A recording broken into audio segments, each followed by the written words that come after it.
Uh, oh, thank you, Shannon.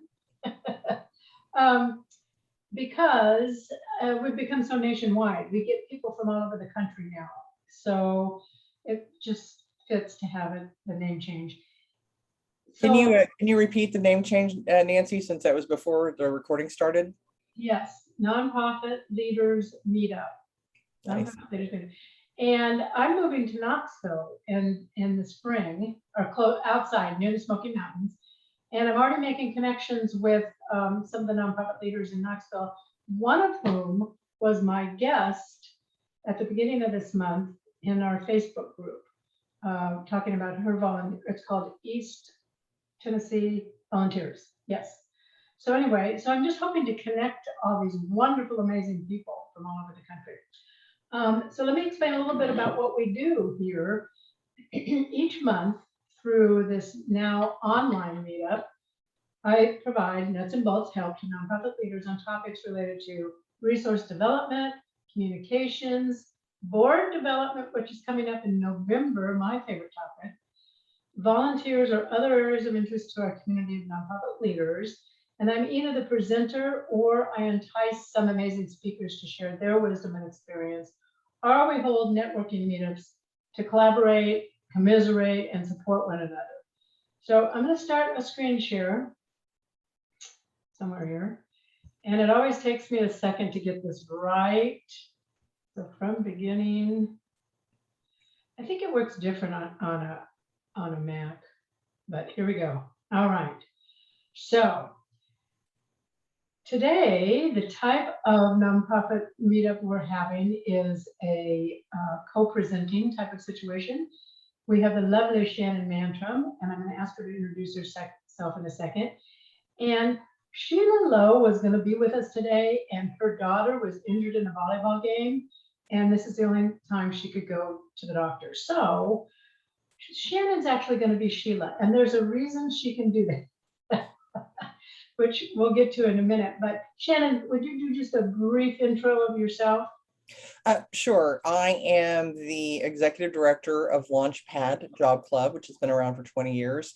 And I have been the program manager. That's only been for a year that I've been executive director, but I've been the program manager of the Leap to Success program since 2012. And we'll talk about that later. Yes. And also, Shannon has been my co-hostess in this meetup for goodness, what, 18 months or so? Yeah, you've been your wing woman. Yeah, it's really nice. I practiced law for 25 years in Rapid City while serving on 3 nonprofit boards. So I started in the nonprofit world as a board member. And then when I moved to Austin, I started managing nonprofits as an executive director. And then in 2014, started Power Your Mission, my little consulting company. And 2018 started Austin Nonprofit Meetup. So that's a little bit about us. Let me get started on your volunteer program, structure of a volunteer program. I think Jillian and Molly, weren't you both at the Tuesday video on the volunteer policy? Okay, so, right, I see this as you could call it the structure, or you could call it the 3 elements or the 3 prongs of a volunteer program. The volunteer policy, which I talked about on Tuesday, and if you didn't see it, you could go watch that. Today, I'm going to talk about your program manual, which will walk you through step-by-step the development of your volunteer program. And then next Tuesday, I'm going to talk about the volunteer handbook, and that's what you're going to give your volunteer during orientation and onboarding. So all of these sample documents, the policy, the program manual, and the handbook, can all be found on my website under free stuff, or in the Facebook group under files. And I just want to point out, in the volunteer policy, I did use some red font in places where I'm trying to tell you to really pay attention, okay? Because there's legal risk management issues when it comes to volunteers. All right. And plus, you know, they're supposed to just guide you through this structure, but obviously you have to tweak them for your own organization. So here are the sections you're going to include in your program manual. Where the purpose of having a manual is to provide guidance in developing a volunteer program that is both sustainable and consistently applied. The manual provides ready-to-use forms in the appendix where applicable. This specific type of program development is going to apply to most volunteer programs.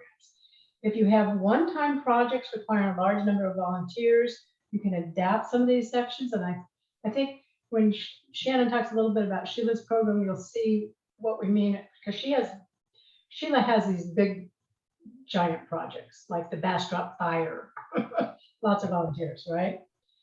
The first step in beginning your volunteer program is to assess your needs. Now, I call this the letting go step, because when I was an executive director, I thought I had to do everything myself. It was really hard to let go of a lot of tasks that I wanted to control of, because I'm kind of a control freak, right? But I learned along the way, you can't do it all yourself. So there's 2 steps to assessing the needs that can be fulfilled with volunteers. First is, what's the area of need? These categories, for those of you who know me, all nonprofits I feel can be broken down into 5 categories: communications and outreach, programs and services, resource development and fundraising, operations, and people, staff, volunteers, and board. So what you're doing is, if you have people that are involved in those areas, you go to them and you ask them, if you could get a little one of those Aladdin lamps and rub the belly and the genie would pop out, you can have anything you need, what would that be? Because a lot of people in the nonprofit world also don't like letting go. So you just have to ask them in that frame of mind, what would they like to see? Where can we fill in and support staff in this way and help build our capacity, of course. Okay, so once you identify your needs, the next thing you're going to do is develop job descriptions. And I know it seems weird, but you treat it just like you do, paid jobs that you're trying to fill. So in my program manual, there is a list of questions that's going to help you develop these job descriptions. Once you develop those, you have to figure out where you're going to recruit from. And there are a list of sources in I think it's an appendix in the manual. Some of them are real geared towards Austin. Some of them are, I think, national in scope. And of course, you're going to hear from Ms. Shannon on how to find volunteers from Leap to Success. But in other words, that when you get your job descriptions, then you need to know your source for finding those candidates. And then you, in many instances, have to do a recruitment message. Now, Shannon has an actual form you'll fill out, and she'll tell you about that in a bit. But let's say you're recruiting just on some website. You're going to want to know how to do your message. And there it is in number 3 there. So you're going to craft your message this way. What is the need? What is the problem that you're trying to solve? And how will the volunteer help you solve the problem? And is there some special skill set that's needed? So in many respects, those 3 sections are going to look a lot like any job posting, only you're looking for volunteers.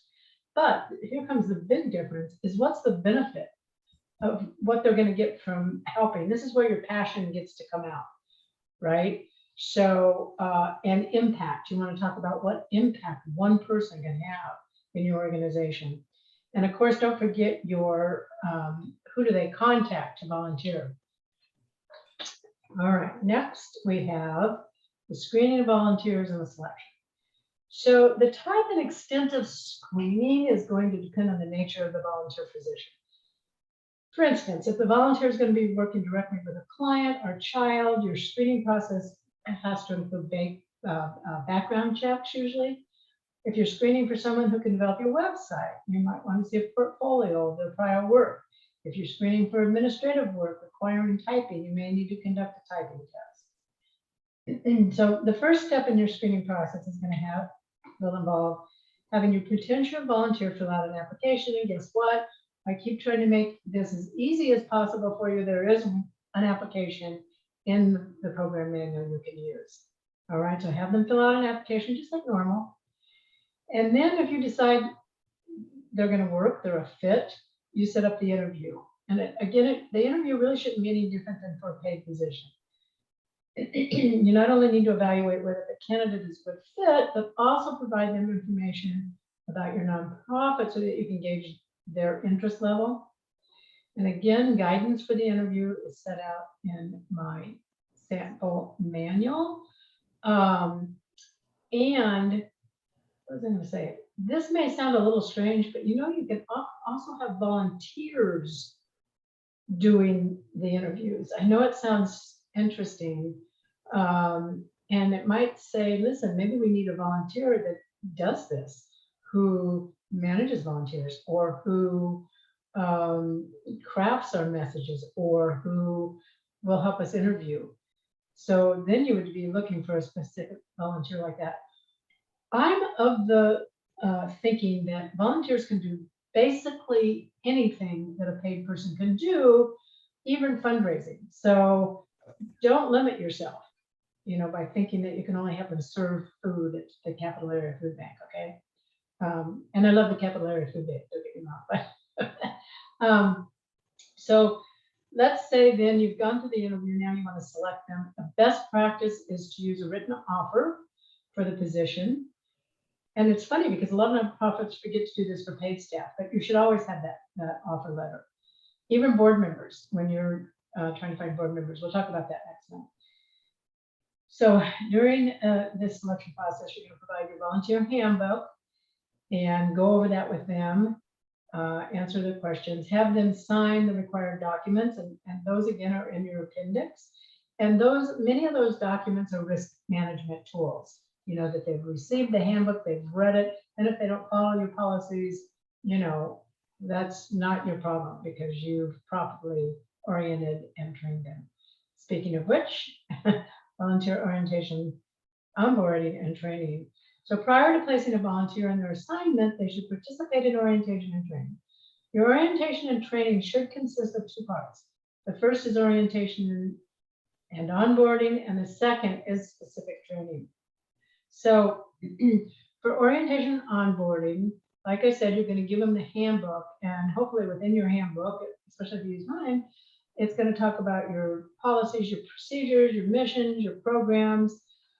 Remember to pay specific attention to anything that has liability issues attached, like safety or confidentiality. Make sure they understand whether they are covered under certain of your nonprofit's insurance policies, like general liability. When I worked at the Palace, we had a volunteer that I guess they didn't know that volunteers weren't covered by their general liability policy. And this volunteer fell off a ladder on a stage and had permanent injury that the Palace had to then pay themselves because the volunteer wasn't covered. So you need to find out all these different situations which are listed in the policy. Look at those specific insurance policies you have and see if they're covered. If not, you want to get them covered. And then if you can't afford to get them covered, then you need some kind of waivers. All right. So you need your volunteer to understand all that. Your orientation should also include ensuring your volunteer is aware of the policies against harassment and procedures for filing complaints. And they need the names and contact information for anybody they would have to report those to or emergencies to. And I also am big on making sure they're aware of attendance requirements. Now, training. Some positions require very specific training before the volunteer begins working in the position, while other positions may allow volunteers to learn hands-on or by shadowing someone else. The most effective training programs identify the skills, experience, and knowledge that they'll need for job performance. And then the training program instructs them in the skills and knowledge they need. And keep in mind that appropriate training is one of the most important risk management tools you can employ. So again, give thought to any potential risks associated with a volunteer position. Even static positions like sitting at a computer can cause issues, so you want to be aware of that. The complexity of your training program should reflect the complexity of your I'm sorry, the complexity of the training program should reflect the complexity of the volunteer position. If your volunteer was going to work with youth, for instance, training might include safety, but also how to respond to unpredictable situations, how to use certain equipment and facilities, and how to ask for help. So this quote is one of my favorite. Orientation, onboarding, and training should be an intentional time to start embedding concepts into their heads, which is detailing program information, engaging their hearts, connecting the volunteer to the mission, and putting tools into their hands, how to of performing their duties. I really like that. It's also a time to build the relationship that's going to fully engage them in serving for the long haul. When I say the long haul, both the Audubon Society and the Palace Theater I worked at had volunteers that had been there for 25 to 30 years. They're clearly very valuable for the organization. Then we have record keeping. Tracking volunteers is important for volunteer hours is important for a lot of reasons. Your public relations are enhanced by the number of hours you can report on your website, social media, brochures, public outlets. Even your annual report should include those hours worked. And if you think about it, in that public relations realm, if others are seeing how many volunteer hours are out there, people are committed to your organization, obviously that encourages others to volunteer. They know it's got to be a great organization if you've got that many hours of volunteer time committed. Many grant applications require the number of volunteer hours. Internally, tracking volunteer hours aids you in evaluating your program and identifying trends in volunteering within your nonprofit. It reveals where you are heavy in the use of volunteers and where you might be vulnerable to overuse, and whether your nonprofit might need to use paid staff in those areas. So first of all, when I was at Travis Audubon, we had a gal that volunteered, I want to say it was maybe 4 or so months, and she came in and did a lot of our communications, e-blasts, website monitoring, newsletters, that kind of communication stuff. And because she was so good at it and so consistent, we could see that she was building our membership and our donor base. And so we were then able to hire her part-time. And that's what we mean when we say volunteers absolutely increase your capacity. And that's a really good example of how that can happen. Tracking volunteer hours helps when you recognize volunteer contributions, and valuing volunteer time might be relevant for several reasons. You can, Shannon might talk about this a little bit, about you can go to certain websites and find out the current value of the volunteer hour. And then that's important for sometimes your grant proposals, your financial statements, annual reports, that kind of thing. Volunteer management is next. So you want to establish some goals with the volunteer, and hopefully the supervisor can monitor to make sure that they're meeting those goals and provide guidance when they're not, or if maybe they need improvement. Management of volunteers also involves evaluation, a lot like you would evaluate paid staff. Regular evaluations provide the supervisor and the volunteer an opportunity to discuss job performance, any changes that might need to be made to the duties and level of the volunteer's job satisfaction. And the supervisor needs to be open to feedback about how the volunteer is perceiving the duties assigned and impact delivered by those duties, because you have to give credibility to that person. They're the one actually doing that. So they're going to have the most valuable feedback. And that's another way to determine your program, your volunteer program effectiveness. And there's another piece of this, and that is it meaningful to the volunteer? You always want to check with that. Nobody wants to feel like they're doing meaningless work. So that during the evaluation is a time to assess the meaningfulness of the duty you've assigned to them. Volunteer engagement and recognition. So volunteers who feel connected and appreciate are going to stick around for the long haul, like I mentioned at those 2 examples. And to instill those feelings in your volunteers involves regular, consistent communication as well as formal recognition. Think of volunteers in the same way you would your donors. You steward your donors by communicating with them to strengthen your relationship with them, to let them know that they've made a difference, what that difference is, and you thank them every time they contribute, just like donors. Your retention rate of your volunteers will increase with proper stewardship and engagement, just like it does with donors. So there's a sample stewardship engagement plan that's included in the sample manual, I think. And then you always want to acknowledge achievements and accomplishments. What we did at Travis Audubon, and I really recommend this, is on your Facebook page, for instance, whatever social media you use, is have a day of the week that you're honoring a volunteer. So you might have at Travis Audubon, we did this in our newsletter. We had a printed newsletter, a fancy one, and we would highlight a volunteer for the month, but I'm suggesting you do it every week if you can, on a specific day, so everybody knows, you want to stay consistent with that. Have a picture of the volunteer and a little something about what they've been doing, and hopefully even you can get a quote from the volunteer. That not only serves as a purpose of recognition and acknowledgement, but it encourages others to volunteer. And then once a year, I frankly believe you should have a volunteer appreciation event. When we did this at Travis Audubon, we kept it simple, but it was fun, and the volunteers really appreciated it. We did I think we had food donated, like a pizza place, and then we would buy some cookies or something. So not anything fancy. And then we'd have games. And because it was an Audubon Society, our games were bird related.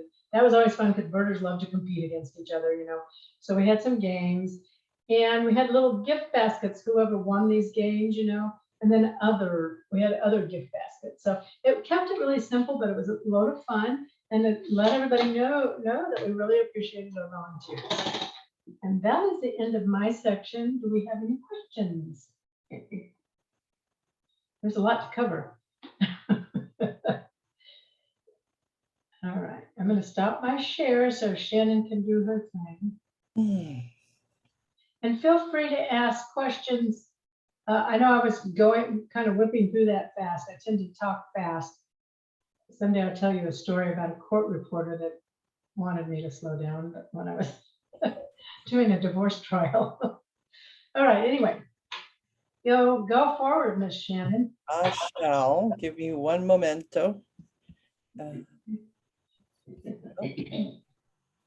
Voila.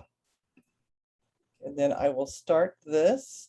If I look down a lot, forgive me, I'm having to do that on my other screen. So I'm sure I did that a lot too.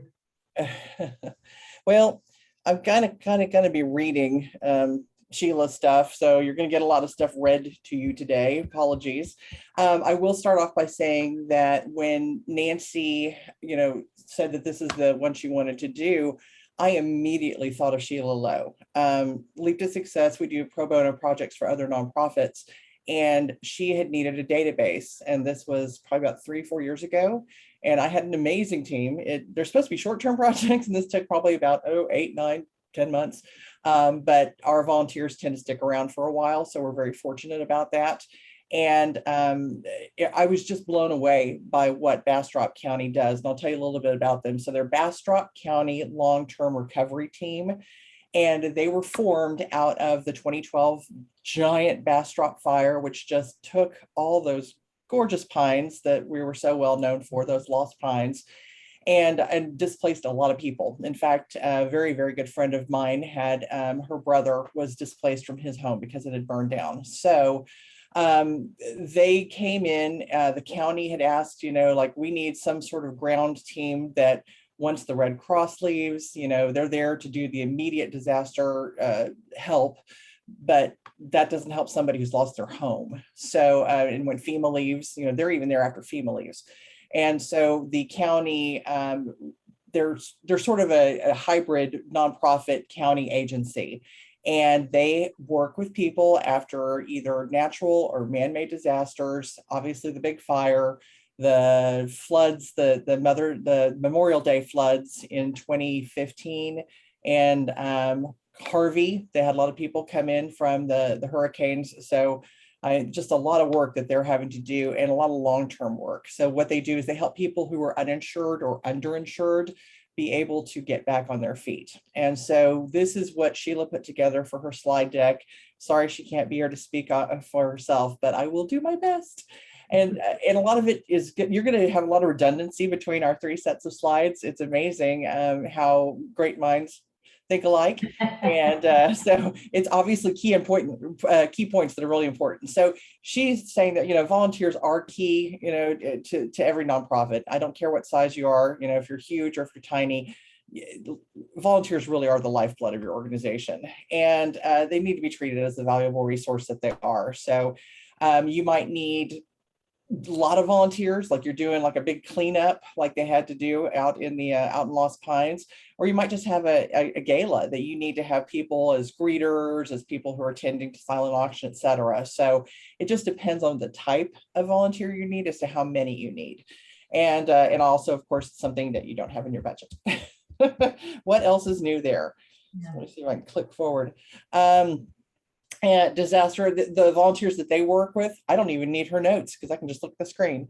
So she's got 3 levels, and forgive me if these are things that are known to everybody. They were not known to me, and I just love the way that they are entitled. So they have affiliated volunteers, and so they're the ones that I think it looks like they're working directly for the organization. So they are the ones for Bastrop long-term recovery team, probably the same volunteers that put their hands up every time something happens in the area. And then there's unaffiliated volunteers, and they're also known as spontaneous, emergent, and or convergent volunteers. And so they self-deploy. I think a good example of that is some weren't even born, but when 9/11 happened, there were people coming from all over the country to go to New York and to Washington, D.C. to offer to help. It could have been first responders, a lot of people were in construction, a lot of police officers, fire, when a massive man-made or natural disaster happens, people want to help. It's just, that's nice to know that that's our given nature. So these are the people that are coming, and they're just not affiliated with anybody. Convergent groups, I would consider Leap to Success a convergent group, because we have a distinguishable identity and an organizational structure, but we are not a part of Bastrop County long-term recovery team.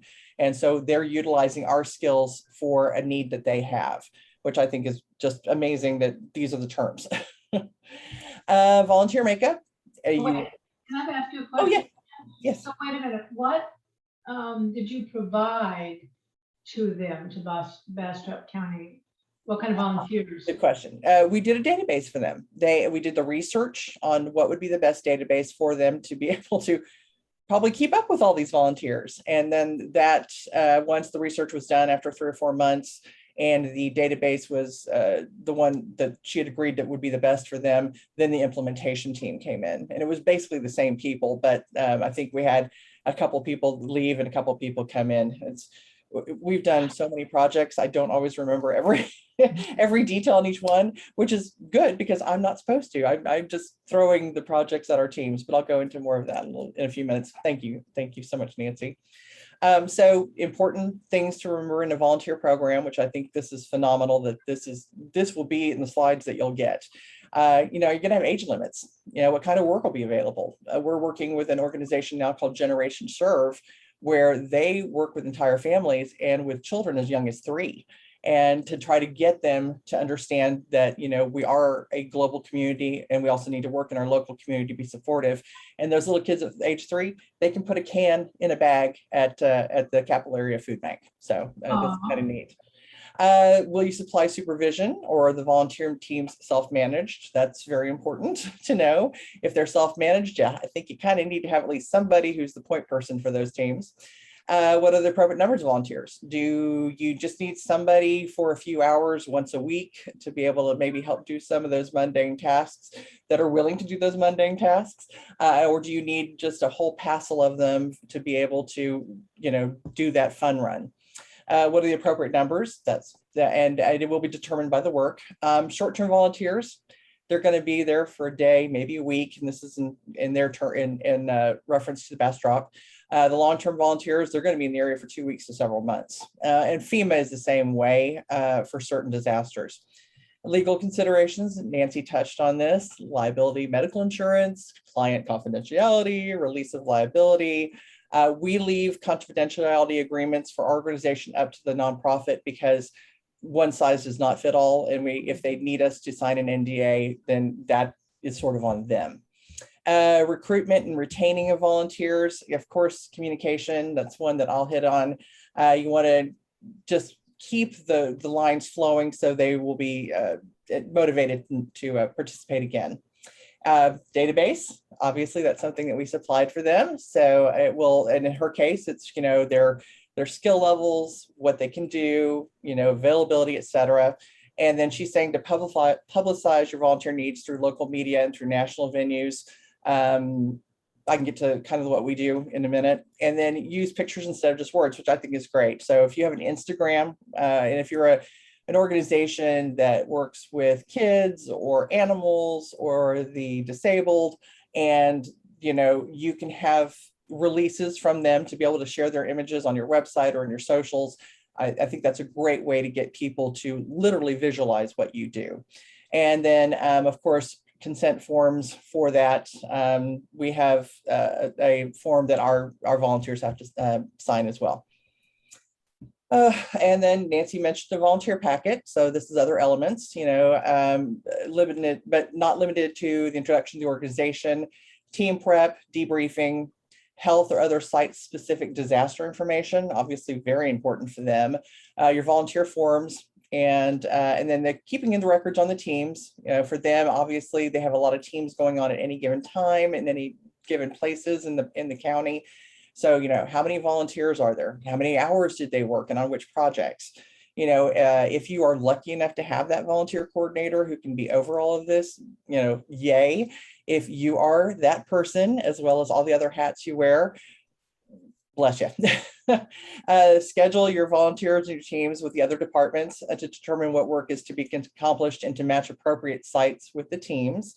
Obviously, you see a house being rebuilt here, so that would probably be a very much different team than the team that's going out and cleaning up after a fire elsewhere in the woods.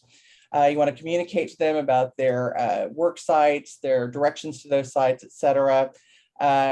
Orient them to all the pertaining information about that. That might be in the specific packet that you're handing to that specific volunteer. And then, provide some recognition for them. We all want that. A certificate. I love the certificate idea, the dinner, even just a thank you note.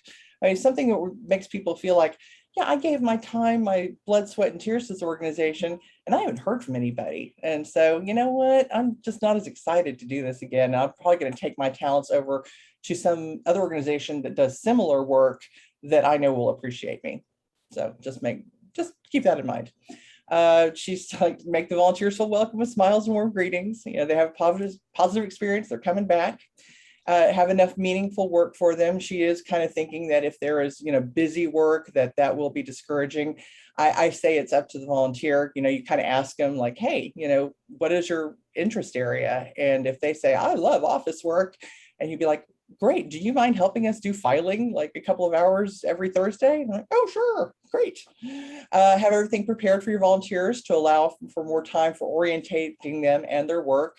So you need to have all their forms ready to be signed. And for them, obviously, they've got people at a table when people come up, so they need to make sure they've got enough pens. They want people to wear a name tag. That makes a lot of sense for the things that they're doing. And during the orientation, remember to explain your expectations as it pertains to meal times, downtime, quiet times. Oh, that's interesting. Sounds almost like preschool. Talk about food and drink preferences, needs and wants, and explain your lunch procedure and availability of snacks and drinks. So this is obviously very focused on what they do, but obviously can be extrapolated to your organization. And then just take time for introductions. We do that. It's important that people know who they're working with and what the team member is and who they are and maybe what their other interests are. Just something to make you have like a little bit of a bonding experience. Make sure there's clear understanding of how long they will be able to dedicate to your organization. You don't ever want to assume. We know what the word assume means. And be flexible and keep your sense of humor. If I didn't have a sense of humor, I think I would have crawled under this table and been in the fetal position years ago. And so talk about your dress code. If you have uniforms or if you have t-shirts, I mean, it's so easy and fairly cheap to buy t-shirts, you know, so if you're doing a big event, and it's a great way, obviously, to also market your organization. So just give them a t-shirt, you know, it's great. They'll wear it to HEB or Central Market or Whole Foods, and people will be like, what does BCLRT mean? And they have a very long acronym for their organization. And remind volunteers about keeping the area clean. Obviously, that makes sense. And make them feel valued. That's basically, you know, be generous with compliments. Make that certificate of appreciation. Oh, I like this. A picture board of individual volunteers or volunteer groups is another, which goes back to what Nancy was saying, you know, be able to promote them on Facebook, Instagram, etc. And she says, depending on what your volunteer opportunity is, these are some basic guidelines to use. Just remember, a repeat volunteer is only as good as their current experience. Each time you work with them is an opportunity to have them choose your organization. So I will stop screen sharing now for that. And if anybody has any questions, I don't know that I can answer those questions for Sheila's organization, but hopefully what I shared is helpful enough. So two things came up for me when you were talking. One that I forgot is the photo release. I don't think I included the photo release in my appendix. I have one. In fact, I use photo releases when I do strategic planning for nonprofits. I like to take pictures and I use it on my own website sometimes or on my Facebook page, that kind of thing. So, but I think I developed my photo release from Travis Audubon when I worked there, because we had outdoor youth education programs and we had to have parents of the kids do the photo releases. So yeah, that's important, photo releases. And then tracking of volunteer hours. So I cannot remember which Friday inside our group, I have for a Friday find a whole list of programs that are designed for volunteer hour tracking and volunteer, I mean, it's more than hours. I will tell you, we at Travis Audubon use logistics, and we used it, I'm going to say maybe 4 years into my tenure there, in a 52-year-old organization that had been all volunteer for 50 years, right? I had a hard time getting those older volunteers to use logistics. I'm thinking today that wouldn't be as much of a problem for people to use an online, but I don't know, because I'm not out there doing that anymore. So if I were you, the website that I posted all those examples of programs to is just go and look at some of them and see, you know, what the features are. What you have to know your own needs, you know, not just ours. So I look at them that way. And some of them will give you demonstrations too. Okay, that's all I wanted to say. Okie dokie, I will share the screen again. You're just going to get a full time with Shannon. Lucky you. Down here.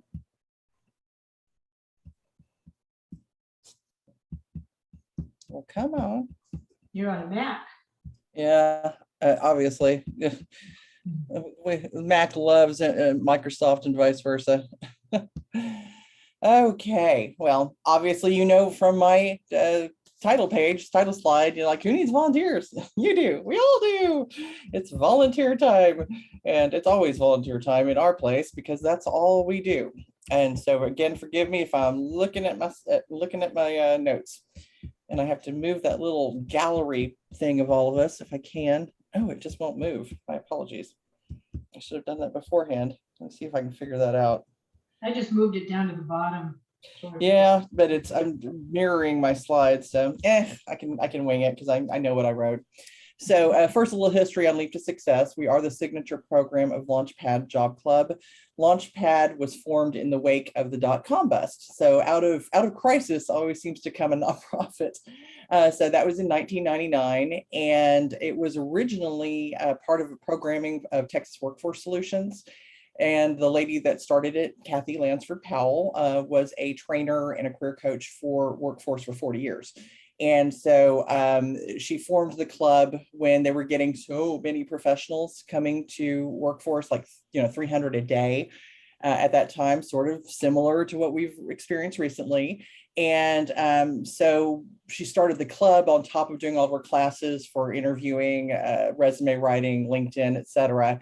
And a couple of her girlfriends that helped her start it in 2003, they said, would you like to form it into a nonprofit? And she goes, yeah, sure. 2005, the paperwork came back from the IRS saying that we're a 501c3. She's like, oh, I probably need to tell HR. And the moment she went into HR at Workforce Solutions, they're like, you can't be here anymore. It's a conflict of interest. I think that's hilarious because, aren't they all supposed to be helping job seekers? And then Leap to Success was born out of the Great Recession. Again, out of crisis comes another great program. Leap to Success was not me. I came to the club in 2012 when I was out of work and I had been in sales and I was done. I was just so burned out. And I said I wanted to look at nonprofits because I had been the cookie manager for the Girl Scouts. I had done a couple of silent auctions for area organizations. And I thought, you know what, that's where my heart is. And the gentleman at the back of the room at that meeting where I was introducing myself, he kind of waved me over and he said, we're doing this thing with nonprofits where we do projects for them. And I think we can use you. And I was just kind of thinking, dude, I don't know what you're talking about, but I'd like to learn more. Sounded interesting. And when I met with him, I learned that what they were doing was they were doing pro bono short-term professional projects for other nonprofits because at that time, if you were a programmer and you hadn't programmed in 6 months, you were considered unhireable.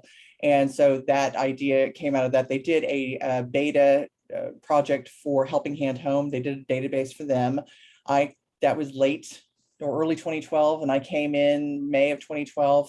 And in my own inimitable way, I kind of took over. The gentleman that was in charge, very lovely man. He's currently our AV guy for our Friday meetings for Launchpad. He just didn't have the wherewithal. He's an engineer, so he didn't have the wherewithal to keep up with both volunteers and the client. And so everybody was coming to me anyway. And so kind of maneuvered a coup at the end of 2012, but it worked out perfectly.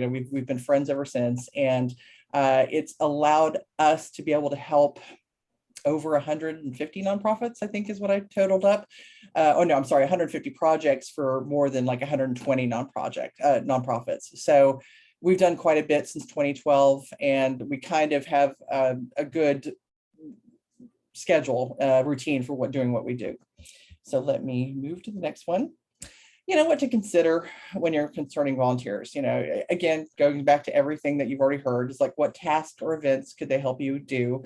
Is the task long-term, or is it event planning? If it's event planning, that is kind of long-term. If it's needed just for the event, great. Show up, get your t-shirt, and have a little, get a little bit of pat on the back, look what I did. And then do you know how to source your volunteers? To me, that's the biggie. So we have a robust database, fortunately.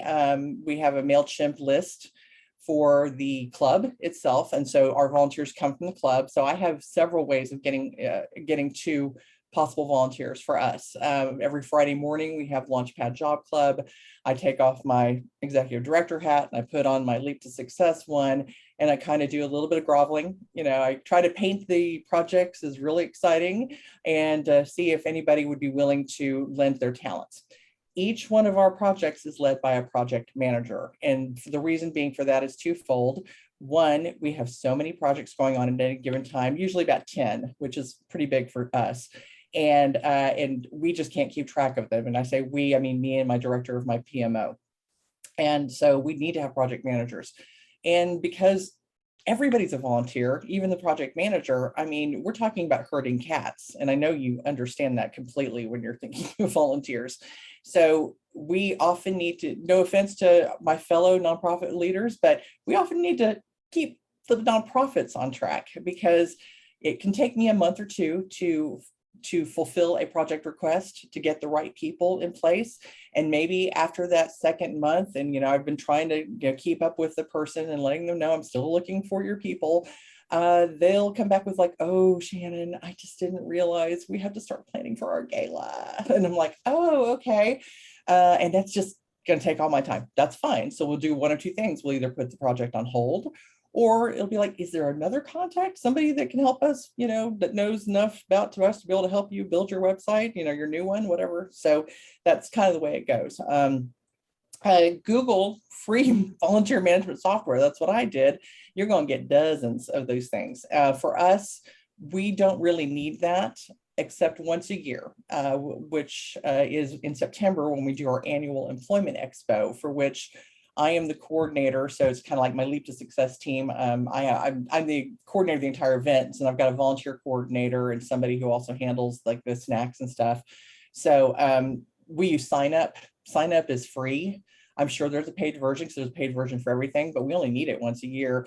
And what's so cool about it is that you can kind of set it and forget it, meaning that you have filled out all the information, you filled out all of the shift times, the tasks that need to be done, and then you get a link for that. And that link you can share in your newsletter, on your socials, any workshops you're doing, et cetera. And then those people will be able to go in, pick their times, pick the task they want to do, let you see the holes. It's like, wow, everybody wants to be the front door greeter, but nobody wants to be in the back at the snack bar.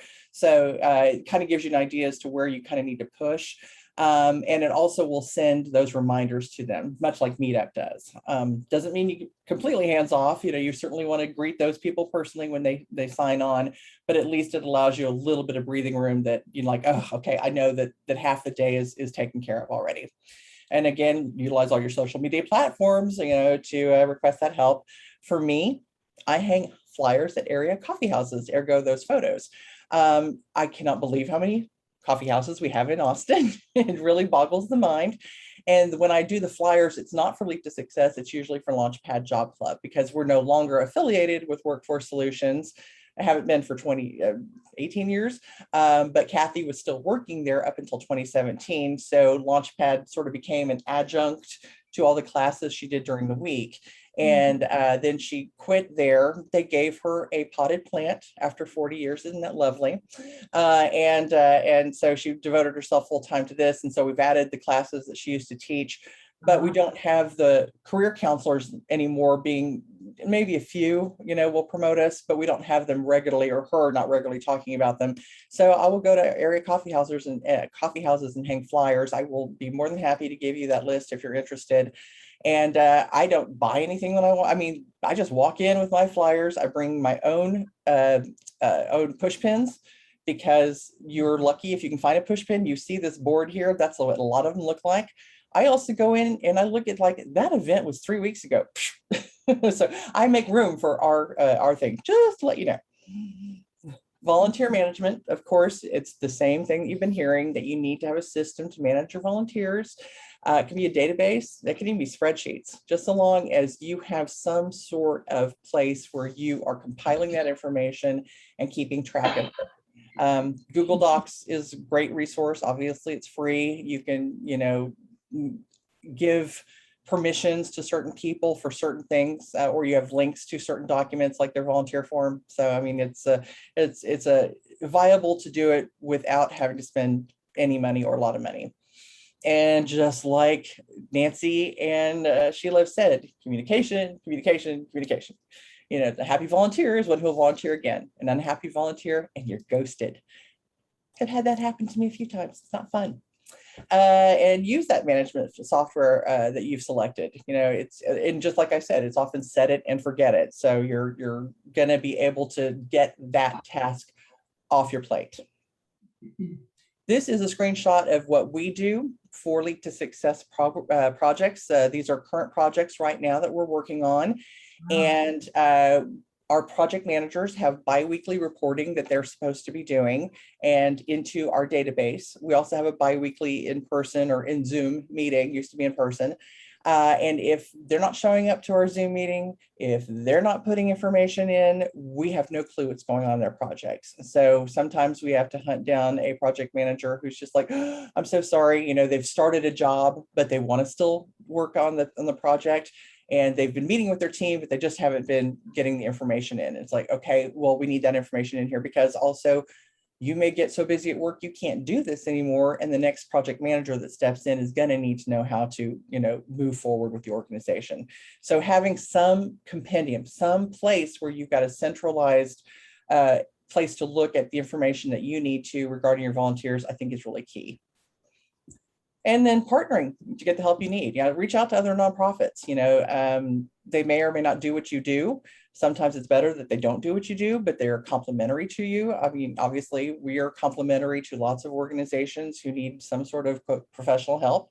And so, it's great to have people who are willing to help you out. And if you join I Live Here, I Give Here, which I'm sure most of you, all of us probably are for Amplify Austin.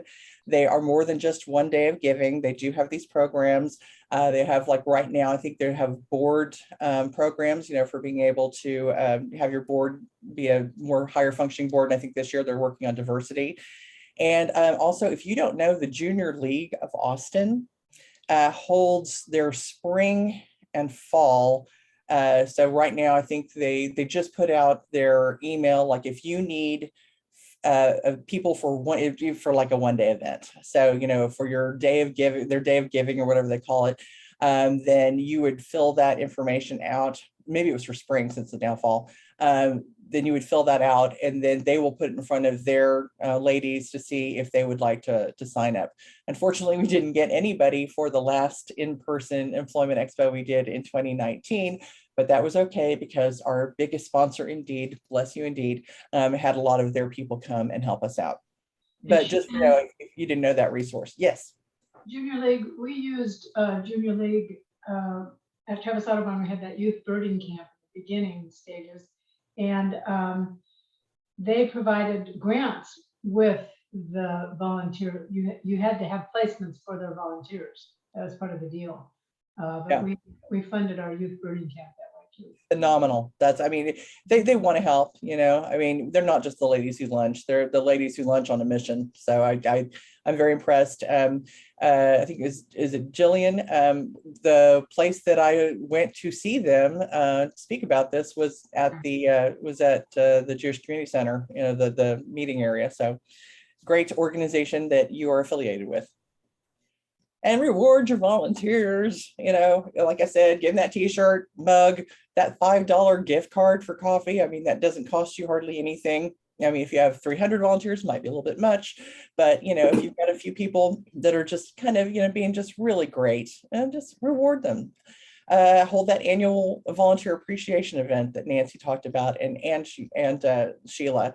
Nancy said pizza. That's exactly the same thing I was saying. It doesn't have to be expensive. Just get a bunch of pizza, buy the soft drinks, let them intermingle with each other, tell them how wonderful they are, etc.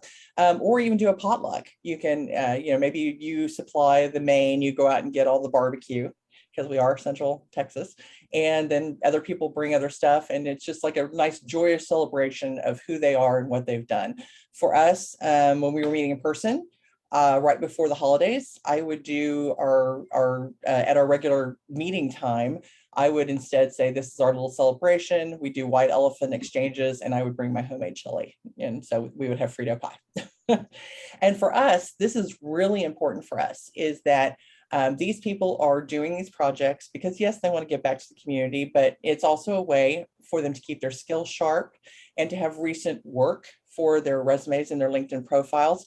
Most of our members are aged 45 and up. I'm 55 and I feel like a junior, but they're on the market a little bit longer. Even in this amazing market that we have, employers want the 25-year-old with 10 years experience who can work for 40 grand. That unicorn that doesn't exist. And so our people are probably, this will be their third or fourth iteration with a company in, say, their engineering. And so to get a recommendation from the organization is phenomenal. But the one thing I also tell them is, like, you're not working with people who are techie, so if you did a website for them, make it easy on the organization. A lot of times, nonprofits like, oh, I have a LinkedIn profile, but I haven't done anything with it. Why do you need to? Because you're not looking for work. That's what people think. So I say, make it easy on them, ask them to link with you, to be a first level connection so they can write that recommendation. Either write the recommendation for them or send them bullets, because you want, if you're one of my volunteers, you want them to see what you did on the project. Because Julia at, ABC nonprofit, like, we love our website, it's great. That tells me nothing if I'm in that industry, so what did George do on the project?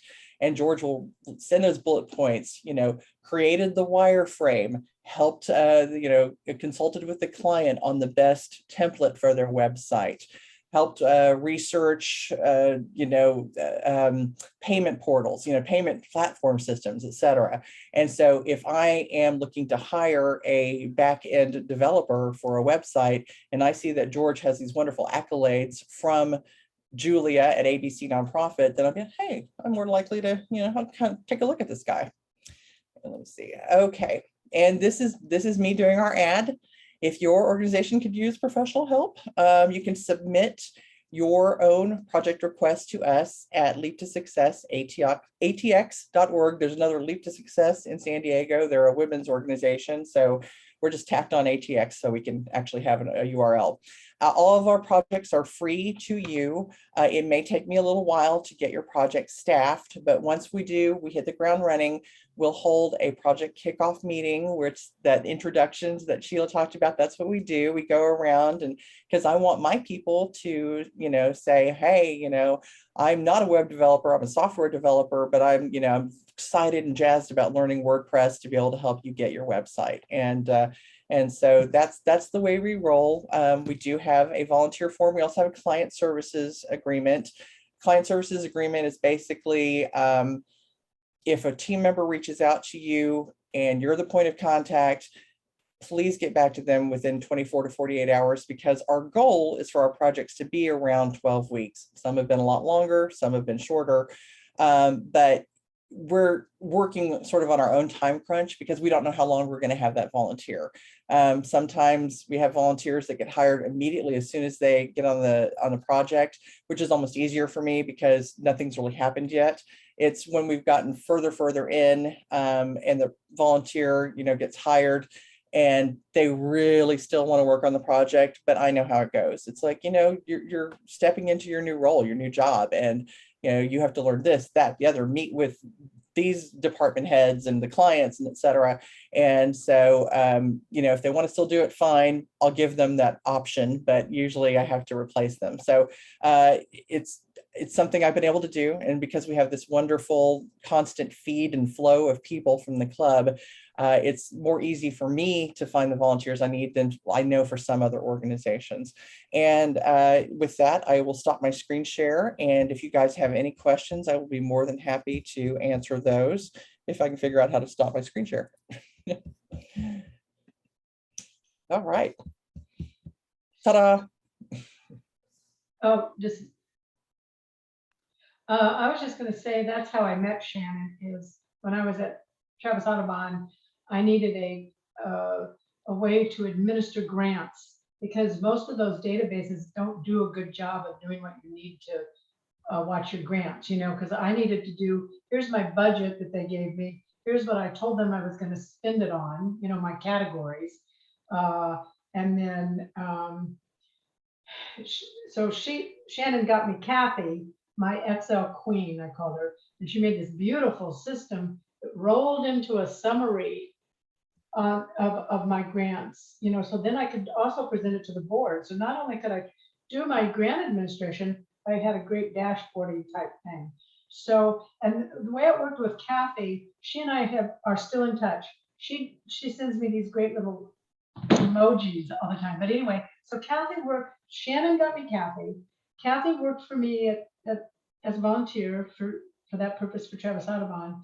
And then when I made this business, Power Your Mission, she came and helped me a little bit. And even my pet sitting business that I have, she made my Excel income sheet because I can't do Excel. I'm never going to learn it. I'm old, right? And so Kathy is still helping me. But the trade-off is that I've given her references for the jobs, and she's gotten all those jobs that she's applied for over the years that I've known her, and she's gone way up the ladder. So it's a real give take, lovely program that Shannon has. So I very much encourage you to use Shannon. Thank you. The only other thing I was going to say about when you were talking about sources, I thought that was interesting. And it got me thinking about for both of my organizations that I was an executive director for, it really depends on what your nonprofit is all about. Because so for volunteers, we had these nature preserves that we were removing invasive plants from and planting native plants. I went to the U of I and got volunteers. I looked at the service groups, what is that what they're called? Those, all those little organizations they have at the U of I that students join, I guess because it looks good on their resume. And there was wildlife biology groups, and there was, but anyway, I found a lot of my volunteers for those projects at the U of I. When I was at the Palace Theater, we would need volunteers for events, but also for like ushering. People love to volunteer for ushering because then they get the free play, So it really just depends on what your volunteer is all about. Sometimes about where you're going to look. Yes. I can add one more thing to that. High schoolers, especially the seniors, they need to have a certain number of hours of volunteering to graduate. I don't know if it's every high school. My daughters went to Westlake, and they weren't going to graduate if they didn't have their volunteer hours. And now that does mean that the school a lot of times will set up like, okay, 2 weekends at the food bank.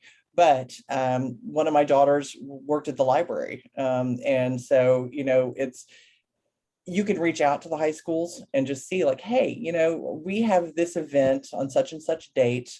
You're not requiring skilled labor for it. You just need bodies to throw at it. Horrible way to say it, but it is true. And then see if they would be willing to be one of, their designated days of giving back. It just means that you have to fill out like the kids will have you fill out their hours or something. So it might be a lot of signing of little slips, but could be very helpful if you're in a pinch.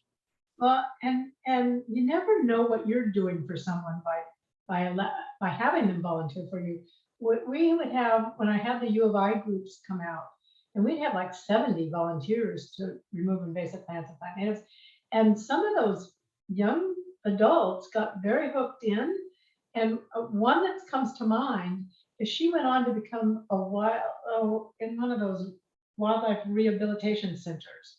And because of her work with Travis Onabot. So you never know what you're doing for them either, so. Nancy, U of I don't know if I'm the only one that doesn't understand what U of I is. I'm sorry, I'm in Illinois. University of Texas, UT. I went to school at U of I. Okay. I was like, okay, I was going through my brain. I was like, University of, okay, makes sense. Right, University of Texas, UT has all the service groups. They have a ton of them by all kinds of topics. You can look them up. I'm going to share my screen one more time.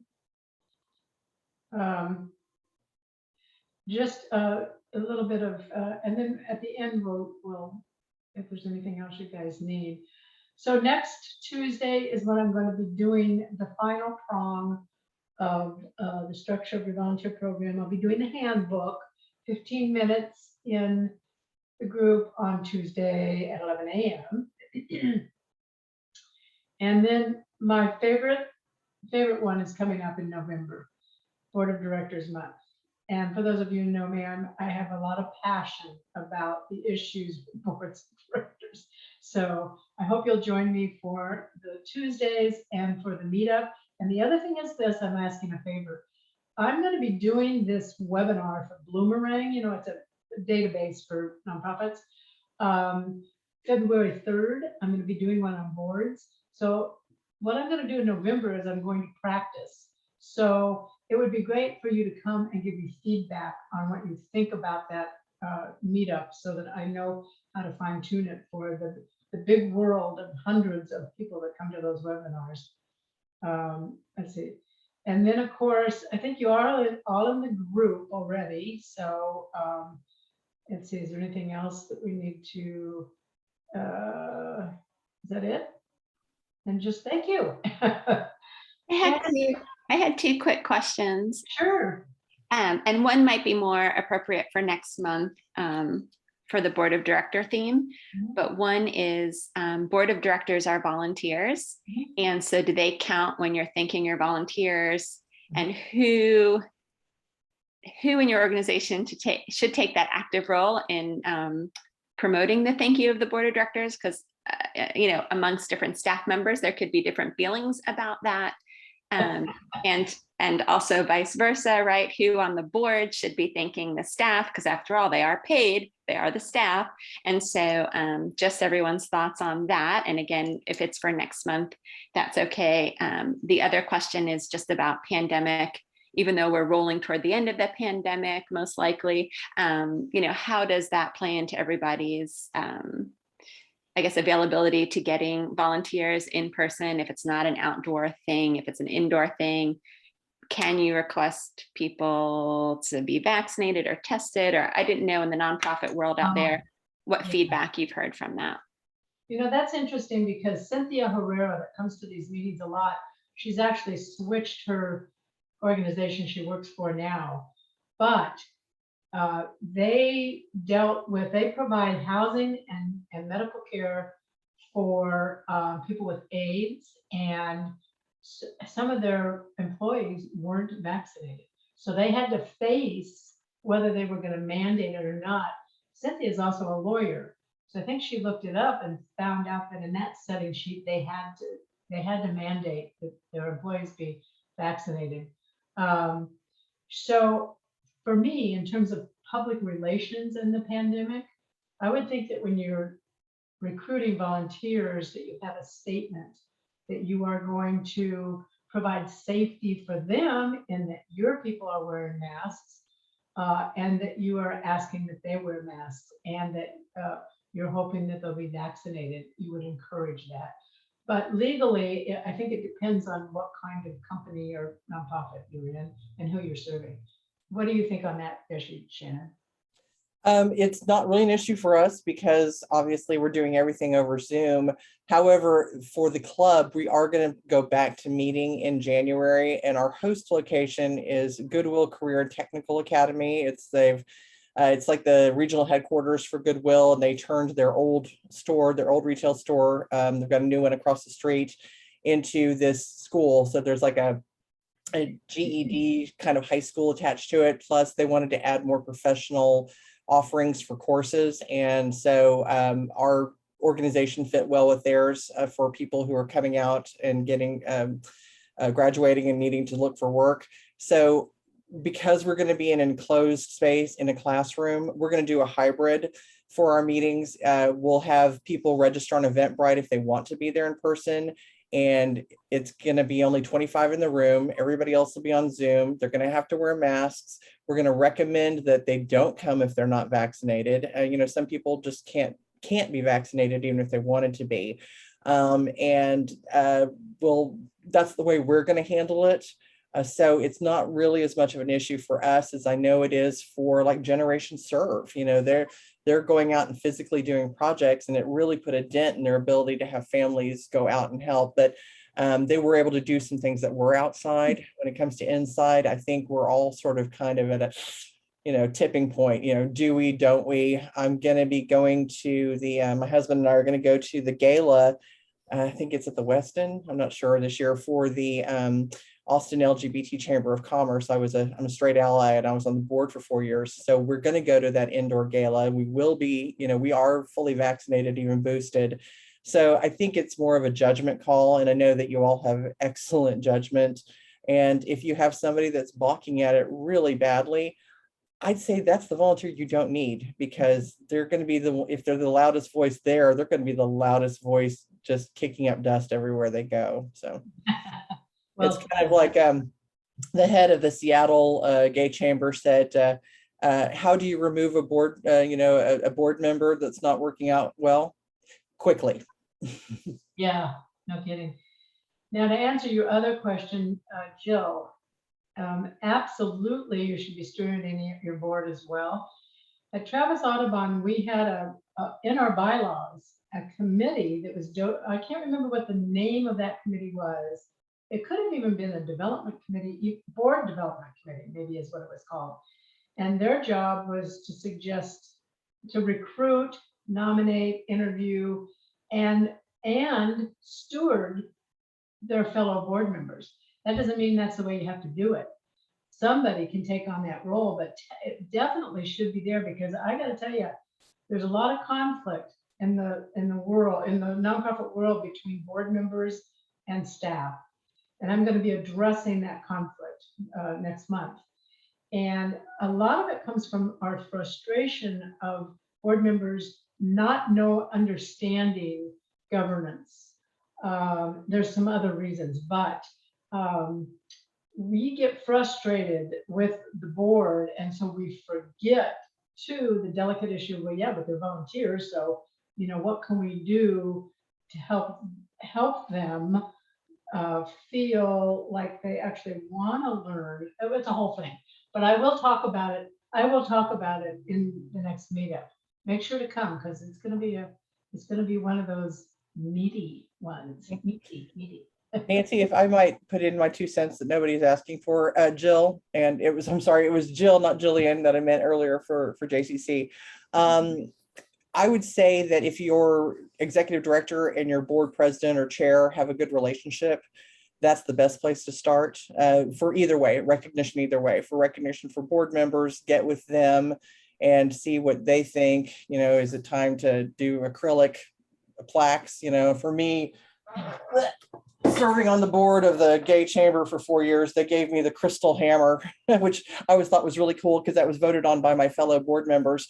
And that was the Jimmy Flanagan Award, because he was the original president of the board. He served for those 4 years on the city council. That's another story. Before he got taken over by the Save Austin Now people. Anyway, yeah, just get together on that, because I know that Nancy will go through that a lot more than, I'm just throwing in my 2 cents that it really helps to have a good working relationship with your board president, even if the rest of the board drives you crazy. It's good to have a good relationship with them, because they're the kind of the gatekeeper to them, and you're the gatekeeper for your staff. So you're both protecting your flanks on either side, but coming together when you need to come together. And I will talk in November about how to do that when you're not doing that, when there's a crap load of conflict, and when often is the case where the chair decides he's the manager of the organization. And there's a thing about the difference between management and governance, but sometimes that whole theme is a problem. In other words, the nonprofit sector seems really bent on talking about the problem being that the board doesn't understand the difference between management and governance. And yeah, some of that's true, but it's not, it goes deeper than that. So I'm anxious to get that out there, because I don't think people talk about it much. And there are ways to make that a healthy relationship, even when it's not. So come next week. And Nancy's so good at that, you can hire her. Conflict resolution, I do that. All right, guys. Well, I'm so glad Jillian and Molly got to come this time, because this is their first time. You guys, we have had as many as 60 people come to this. So I like it when there's just a few of us. I think it's way more fun. Mm-hmm. So thank you, guys. Anything else that you need or want? I had one question. It was great hearing about the benefits volunteers might be getting from your organization. We have a lot of people coming through right now, especially who want to get into the digital accessibility field. And I'm wondering if those are kind of perks, like resume builder, references, if those are perks that we can advertise. I think that relationship has been a little murky.